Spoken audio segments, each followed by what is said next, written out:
વટાણાના stuff paratha બનાવીશ. એના માટે મેં અહીંયા 2 કપ ભરીને ફ્રેશ વટાણા લીધા છે, ધોઈને રાખ્યા છે.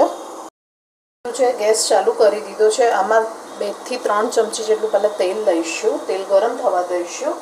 એની અંદર અડધી ચમચી જેટલું જીરું એડ કરીશું. ગરમ થવા દઈશું. થઈ ગયું છે તો અહીંયા મેં 5 થી 6 કળી લસણ લીધું છે, ટુકડા કરી દીધા છે. અહીંયા 4 થી 5 લીલા મરચાં લીધા છે, 1 ટુકડો આદું લીધું છે. આ બધાને પહેલાં સાંતળી દઈશું. સાંતળી ગયું છે તો આની અંદર 1 પિંચ જેટલી હિંગ પણ એડ કરીશું. વટાણા એડ કરી દઈશું. તમે લસણ ના ખાતા તો તમારે સ્કીપ કરી દેવાનું. હવે આને પણ થોડુંક પાણી એડ કરીને અને થવા દઈશું. ઢાંકીને થવા દઈશું. 2 થી 3 મિનિટ માટે થવા દઈશું. એકદમ સોફ્ટ થઈ ગયા છે તો આમાં આપણે મસાલા કરી દઈએ.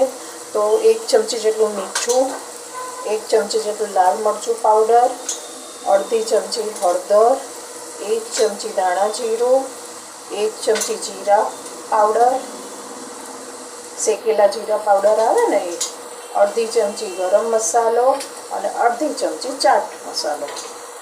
આ બધું મિક્સ કરી દઈશું. મિક્સ કરી દીધું છે. હવે આ ઠંડુ થાય એટલે પછી આપણે મિક્સરમાં આને અધકચરું કરવાનું. તો ગેસ બંધ કરી દઈશું. મેં 2 વાટકી જેટલો ઘઉંનો લોટ લીધો છે અને 4 ચમચી જેટલો ચણાનો લોટ લીધો છે. 1 ચમચી ઘી એડ કરીશું અને થોડુંક મીઠું નાખીને સેમી સોફ્ટ લોટ બાંધી દઈશું. બાંધી દીધો છે. આની ઉપર થોડુંક તેલ એડ કરીને આને મિક્સ કરી દઈશું અને આને 10 મિનિટ માટે ઢાંકીને રહેવા દઈશું. ઠંડુ થઈ ગયું તો મેં મિક્સરમાં ભરી દીધું છે. આને ટનફ કરીને આપણે આને વાટી દઈશું. સ્ટફિંગ કરીને રાખ્યું છે. હવે આમાંથી બોલ્સ બનાવી દઈશું. 10 મિનિટ થઈ ગયો છે તો હવે આપણે એક વખત આને કેળવી દેવાનું. કેળવી પછી હું આવી રીતે લુવા પાડી દઈશ આમાંથી. તો કેળવીને રાખ્યો છે. હવે આમાંથી પણ લુવા પાડી રાખી છે તો આની પર થોડું ઘી પણ લગાવી દઈશું. પહેલાં સ્ટફિંગ અંદર એડ કરી દઈશું. આપણે કચોરી ભરીએ છીએ એ રીતે આને ભરી દેવાની, ચારે બાજુથી દબાઈ દેવાની અને વધારાનો ભાગ કાઢી લેવાનો. લોટમાં થોડીક ડીપ કરી દેવાની અને થોડા હલકા હાથે આને વણી કાઢીશ. એકદમ હલકા હાથે વણવાનું જેથી કરીને ફાટે નહીં. તો હવે હું વણી કાઢીશ. આને રાખી છે. હવે આપણે આને દીધો છે. ગેસ ચાલુ કરી દીધું છે. આને 2 બાજુથી સ્પોટ્સ આવે ત્યાં સુધી શેકીશું.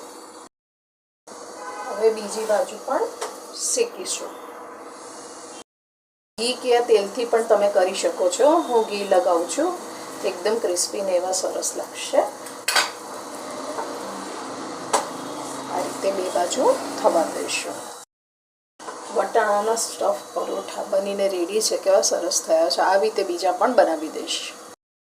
વટાણાના સ્ટફ પરોઠા બનાવીને રાખ્યા છે. પીસીસ પણ મેં કર્યા છે. જો કેવા સરસ થયા છે તમે જોઈ શકો છો અંદર. અને આની ઉપર હું થોડુંક બટર પણ મૂકીશ. તો તમને મારી આ રેસીપી કેવી લાગી? જો સારી લાગે તો લાઈક કરજો, કોમેન્ટ કરજો અને સબસ્ક્રાઈબ કરજો. Thank you for watching.